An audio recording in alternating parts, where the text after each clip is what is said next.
100 باری سمجھایا، پھر انہیں کرن بہ جاندے ہو، شرم کرو کچھ، مفتی روٹیاں کھاندے ہو، مفتی تنخواہ لیندے ہو۔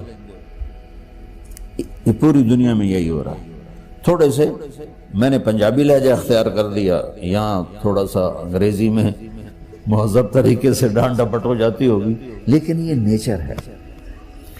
میں قربان جاؤں، یہ سارا قرآن بھرا پڑا ہے، صرف ایک آیت آپ کو بتاتا ہوں۔ کیا اس کے بعد حق بنتا ہے کہ ہم اس کی نافرمانی کریں؟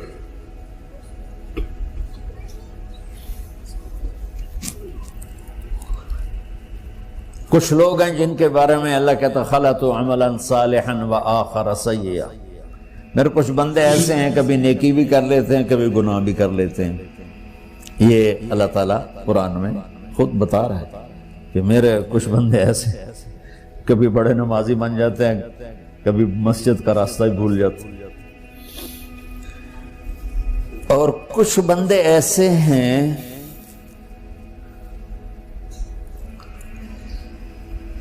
جنہوں نے جب سے آنکھ کھولی ہے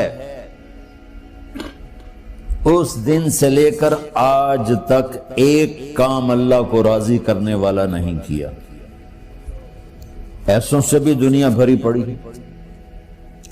اور ایک بہت بڑا دنیا کا طبقہ ہے جو اللہ کو جانتا ہی نہیں ہے، جانتا ہے تو غلط طریقے سے جانتا ہے، اور ایک بہت بڑا طبقہ ہے جو اللہ کو مانتا ہی نہیں کہ ہے ہی کوئی نہیں، ایتھیسٹ ہوں میں ایتھیسٹ ہوں۔ تو میرے بھائیوں، میں اللہ کی قسم کھا کے کہہ رہا ہوں کہ کس محبت سے اللہ نے ان لوگوں کو پکارا ہے، کاش میں آپ کو اس کی وضاحت کر سکوں۔ یا عبادی الذین اسرفوا علی انفسہم،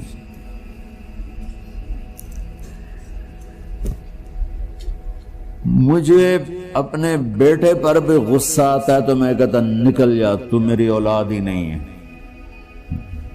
میں دین سیکھنے جانا چاہتا تھا، میرے والد رحمۃ اللہ علیہ مجھے ڈاکٹر بنانا چاہتے تھے، میں اس سے بہتر راستہ اختیار کر رہا تھا، لیکن میرے باپ کی مرضی نہیں تھی، تو انہوں نے مجھے فرمایا جی تم مولوی بننا ہے تو میرے گھر ہی چوں نکل جا۔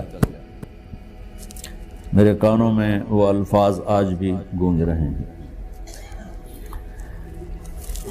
وہ میرے خالق نہیں تھے، میرے والد تھے، خالق تو میرا اللہ ہے، اور میں اللہ کی فرمان برداری کا ایک کام نہیں کرتا ہوں، اللہ کی فرمان برداری کا ایک کام نہیں کرتی مرد عورت، ٹھیک؟ تو اللہ کو غصہ اس حساب سے آنا چاہیے کہ بدبخت ہو، بے غیرت ہو، شرم نہیں آتی تنوں ڈوب کے مر جاؤ۔ میں قربان جاؤں، اللہ کہتا ہے یا عبادی، او میرے بندو۔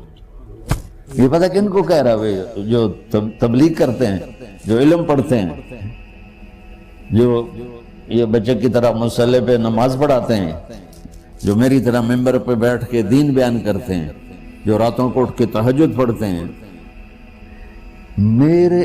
میرے بندو،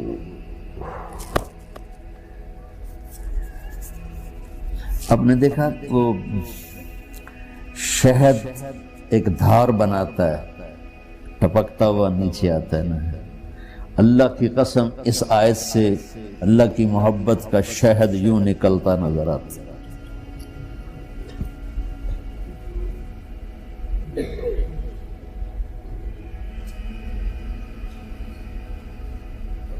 یا عبادی، اللہ کو کہنا تھا اوے نافرمانو، کہنا یہ چاہیے تھا جو آگے لفظ میں بتاؤں گا نا، پھر آپ کو خود بخود میری بات واضح ہو جائے گی۔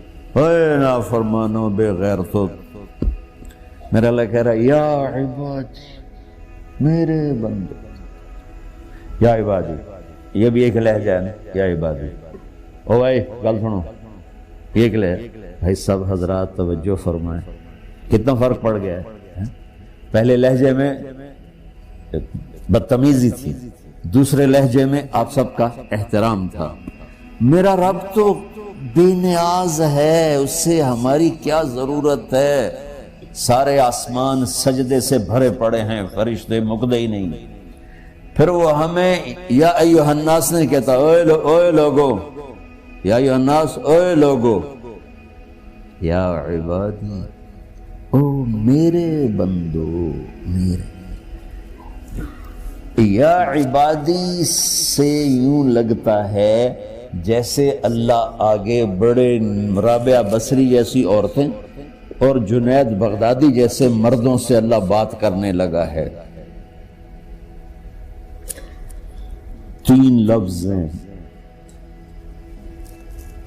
اسرفوا علی انفسہم،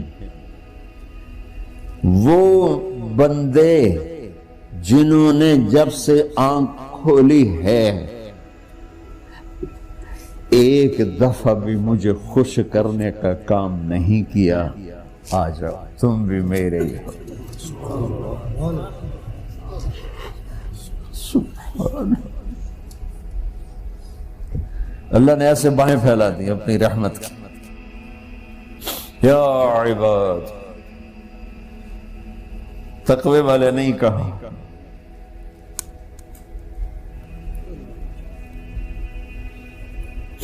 روزے والے نہیں کہا، پردے والی عورتوں کو نہیں کہا، حلال کمانے والے، تہجد پڑھنے والے، علم پڑھنے والے۔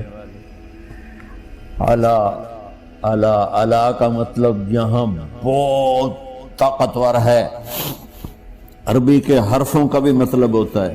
اعلیٰ کا یہاں مطلب ہے